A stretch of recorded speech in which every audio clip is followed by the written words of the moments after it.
বাজারে মাছ কাটতে কাটতে আজকের নায়ক ইলিশকে দেখে মনে হলো মাছটা শুধু বাঙালির পাতেই রাজা নয়, সিন্ধুতেও কিন্তু তার বেশ রাজকীয় কদর।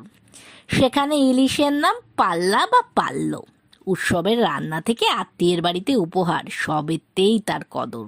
আর ইলিশের ডিম দিয়ে তৈরি হয় আনিসেয়াল, সিন্ধি রান্নার বেশ জনপ্রিয় একটি পদ। তবে পাল্লোর আসল গল্পটা আরও মজার। সিন্ধুর লোকবিশ্বাস বলে এই মাছ নাকি শুক্করের জিন্দাপীরের মাজারে শ্রদ্ধা জানাতে যায়। স্রোতের বিপরীতে উজানে সাঁতার কেটে সেখানে পৌঁছনোর পর নাকি তার গায়ে আসে রূপালি ঝিলিক, আর স্বাদেও লাগে আশীর্বাদের ছোঁয়া। গল্পের সঙ্গে বাস্তবটাও কিন্তু মন্দ নয়। ইলিশ সত্যিই সমুদ্র থেকে নদীতে উজানে যায়, প্রজননের জন্য দীর্ঘ পথ পাড়ি দেয়। আর ঝুলেলালের প্রচলিত মূর্তিতে তিনি বসে আছেন পাল্লা মাছের পিঠে থাকা পদ্মের ওপর। মাছও বাহন পেল, দেবতাও পেলেন বাহন। ব্যাপারটা বেশ জমজমাট। এতক্ষণ ইলিশের ইতিহাস আর লোককথা হলো, এবার শুরু করবে তার আসল কাজ। গরম ভাতের সাথে আলু বেগুনের মাঝে পড়ে আমার মন জয় করা।